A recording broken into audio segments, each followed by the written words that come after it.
Aujourd'hui, je vais te montrer comment est-ce qu'on installe Next.js, donc c'est parti. Je suis sur le site, enfin la documentation de Next.js, dans la partie installation de Getting Started.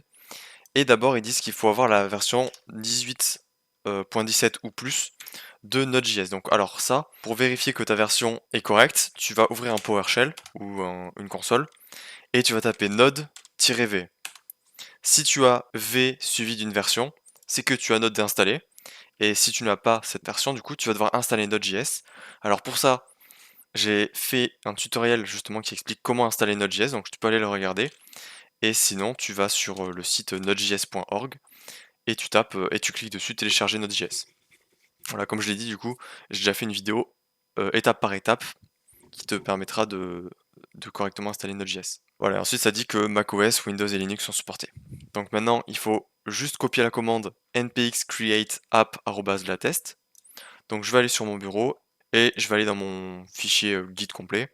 Je vais ouvrir un terminal et je vais coller npx create next app@latest. Là ça me dit que je dois installer create next app, donc je fais Y pour oui. Ça me demande ensuite de nommer le nom du projet, je vais faire app test, app démo plutôt. Voilà. Est-ce que tu veux utiliser TypeScript, oui ou non? Moi je vais mettre oui. Est-ce que tu veux utiliser ESLint? Je vais mettre oui. Donc ESLint c'est pour la syntaxe. Tailwind, est-ce que tu veux installer Tailwind CSS? Donc moi je vais mettre oui. C'est juste pour l'exemple, hein. Tu peux mettre ce que tu veux. Tailwind du coup c'était oui. Est-ce que tu veux utiliser le dossier SRC? Donc ça à voir comment tu veux organiser ton projet. De base c'est mis à non. Ensuite, est-ce que tu veux utiliser le app router? Donc ça, oui, parce que c'est justement ce qu'utilisent les dernières versions de Next.js. Ensuite, est-ce que tu veux personnaliser les imports par défaut avec des alias arrobase slash étoile? No, moi je vais mettre yes parce que ben j'aime bien, mais je vais pas en mettre. Enfin, je vais pas définir de nouveaux alias. Voilà. Donc là, ça crée le projet.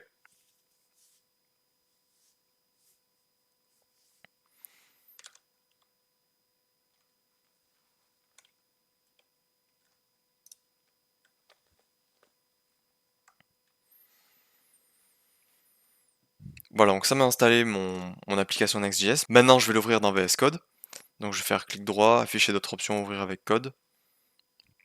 Et voilà, donc là tu vois ta configuration Next.js ici, Tailwind CSS de charger, et ton répertoire app avec ta page et ton layout de base. Maintenant il reste plus qu'à faire npm run dev, et ça permettra de lancer ton serveur en localhost. Alors moi ça s'est lancé sur le port 3001, je vais juste le refaire pour que ça se lance sur le port 3000. Voilà, donc je relance mon serveur, port 3000, et là ça va compiler donc la page de base et te la charger. Et voilà, donc là tu as réussi à installer Next.js. Maintenant, bah, plus qu'à continuer le projet. Ce que tu peux faire pour ton projet, par contre, c'est faire un répertoire pages, entre parenthèses pages, où tu mettras toutes tes pages .tsx afin d'avoir en fait, afin de regrouper toutes tes pages dans le même endroit. Et ensuite, pour organiser le reste des fichiers, tu as principalement deux méthodes. C'est soit tu fais un dossier components où tu mettras tous tes composants dedans. Et ensuite, tu continueras à faire, par exemple, à mettre des autres dossiers quand tu auras des hooks personnalisés ou des contextes, comme ça. Tu fais des dossiers au fur et à mesure. Soit tu fais un dossier par fonctionnalité. Donc, je sais pas moi, par exemple, tu as une liste des tâches. Tu vas créer un dossier to-do.